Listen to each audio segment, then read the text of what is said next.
चिल्ला रहे दिल्ली में मैं तो जाते ही जाता हूँ ऐसे का सामान में जाते ही जाता मैं गया नहीं था हाँ दादा मैं जाता ही मैं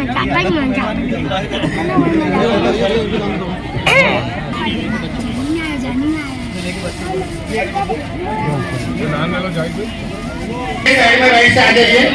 सुजाता किशोर गांडगे, सुजाता किशोर 1 नंबर 2 नंबर आ जाइए। दोनों ने बाकी इधर से आओ। आपका पहला नंबर है। दोबारा का 2 नंबर आपके बाकी आपके साथ इधर से आ जाओ।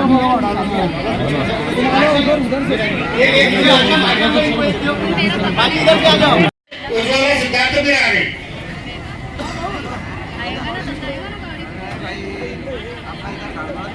उसके बाद इधर से तहसीन मंसूर पटेल, फरहा फातिमा, सादर मोहम्मद, आसमा बेगम, अहमद अली सैयद।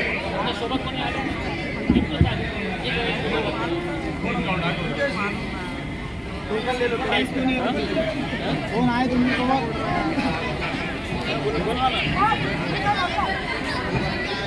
थोड़ा सा तुम थोड़ा सा उधर हो जाओ उनको ले लो।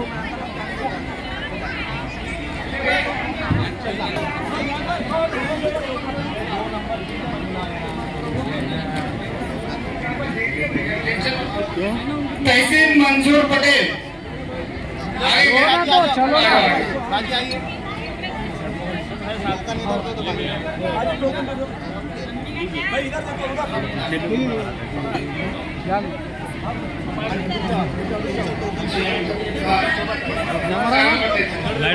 जाओ। यास्मीन बेगम बिस्मिल्लाह शेख, यास्मीन बानो रहम खान 11 नंबर, गुलनाज बेगम।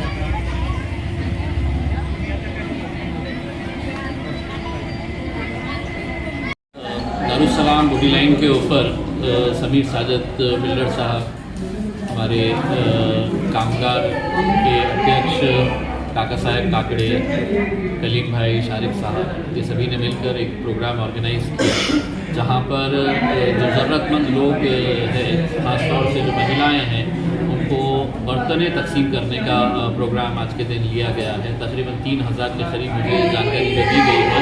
तो 3000 रजिस्ट्रेशन हुए हैं। तो 3000 में से आज कुछ महिलाओं को दिया गया है और आगे इसी तरह के बर्तन जो है वो दूसरी महिलाओं के अंदर भी बांटे जाने वाले हैं। तो एक अच्छा प्रोग्राम है। ज़रूरतमंद गरीब लोग होते हैं, उन्हें इतने सारे बर्तन एक साथ मिलना मतलब उनके घर का चूल्हा पूरा बदलने वाला है। मेरे बर्थडे के मौके के ऊपर ये ऑर्गेनाइज़ किया गया था, उसमें इन सभी लोगों का मैं शुक्रिया। तब आपके बर्थडे के ऊपर आपके चाहने वालों ने आपका पोस्टर लगाया कि भव्य मुख्यमंत्री हो। मेरे चाहने वालों के ख्वाब कुछ भी हो सकते हैं। मेरे हिसाब से मुख्यमंत्री ही नहीं, अगर वो चाहे तो मुझे वज़ीर आज़म भी बना सकते हैं। लोगों की ख्वाहिशें होती है, उस ख्वाहिश के हिसाब से लोग ये करते हैं। तो ठीक है, उसमें उन लोगों को ऐसा लगता है कि इम्तियाज़ अली मुख्यमंत्री बनना चाहिए करके उनकी ख्वाहिश है, उसको कोई रोक नहीं सकते। मैं भी सपना देख सकता हूँ, वो ये सपना भी देख सकते हैं कि मैं यूएस का प्रेसिडेंट भी बन सकता हूँ करके। तो इसके ऊपर तो कोई रोक नहीं ही है। उन्होंने अपनी ख्वाहिश का और मोहब्बत का इजहार किए। क्या आने वाले दिन में औरंगाबाद में, महाराष्ट्र में तीसरी आघाड़ी देखने को मिले? देखिए, कोशिश तो चल रही है, वो कितनी कामयाब होगी पता नहीं है, क्योंकि राजनीति महाराष्ट्र के अंदर आपको मालूम है कि कैसी है करके। रात में किसी एक के साथ रहते हैं, सुबह होते होते कहीं और चले जाते हैं।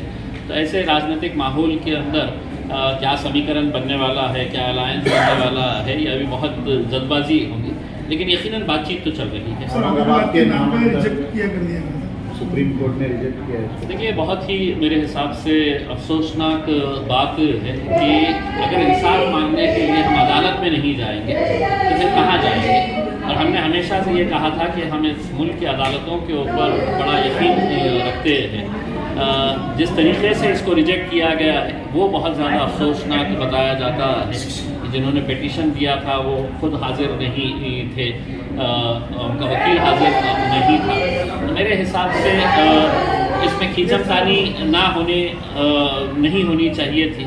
एक आवाज़ के अंदर हम पूरे औरंगाबाद ही बोलकर अगर लड़े होते, और पहले जब इसकी मीटिंग हुई थी इसी तरह का फैसला लिया गया था कि सब एक आवाज़ के अंदर कोई एक जना जाएगा करके।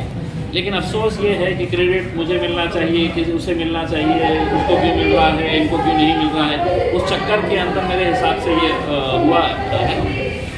लेकिन तो भी अभी भी एक पिटीशन बाकी है। दुआ करते हैं कि वहाँ पे कुछ इंसाफ हमें मिले। एक बात तो तय है, हमारे लिए ये शहर औरंगाबाद था, है और औरंगाबाद में ऐसा नहीं लगता है आपको कि यहाँ पर जो है तो औरंगाबाद के नाम को लेकर राजकारण चल रहा है? देखिए ठीक है, बहुत बड़ा मुद्दा है, हर आदमी से जुड़ा हुआ ये मुद्दा है, और ये कोई एक मजहब से जुड़ा हुआ मुद्दा नहीं है। लोग उसे इस नज़रिए से नहीं देखे कि मतलब ये सिर्फ मुसलमान इसके लिए लड़ रहे हैं। मैंने कई सारे ऐसे नॉन मुस्लिम लोगों को देखा है जिन्होंने मुझसे ये कहा है कि साहब ये जो नाम है वो नाम रहना चाहिए करके। ठीक है, घटिया राजनीति की वजह से आज हमको ये दिन देखना पड़ रहा है, लेकिन जिस बुनियाद के ऊपर शहरों के नाम बदलने चाहिए, अगर वही बुनियाद अगर कमज़ोर है, वही झूठ के ऊपर है, तो फिर आखिर में इंसान जाएगा तो जाएगा कहाँ? उसमें इंसाफ मांगने के लिए अदालत ही जाएगा, और अगर अदालतें अगर इसी तरह से अगर बातें सुनने नहीं लगेगी, अपने हिसाब से ये करेंगे कि नहीं हम नहीं सुनेंगे, सरकार को इख्तियार है, तो सरकार के कई फैसले ऐसे होते हैं जिसको चैलेंज करके अदालतों के सामने जाना पड़ता है। लेकिन अदालत अगर ये रुख लेना शुरू कर दे लेकिन नहीं, ये सरकार को इख्तियार है, हम ये कह रहे हैं कि सरकार को इख्तियार है, लेकिन सरकार ने क्या पूरे नियमों का पालन करते हुए इसको अमल में लेके आया है? तो वो नहीं। सरकार ने किसी तरह का कोई नियम का पालन नहीं करते हुए ये फैसला लिया। महज एक राजनीतिक पार्टी के नेता यहाँ पर आए और उन्हें अपनी राजनीतिक दुकान चलाना था, तो उन्होंने यहाँ पर चलाए, और आज शहर को देखिए आज हमें, लेकिन हमारे लिए ये शहर वही शहर है।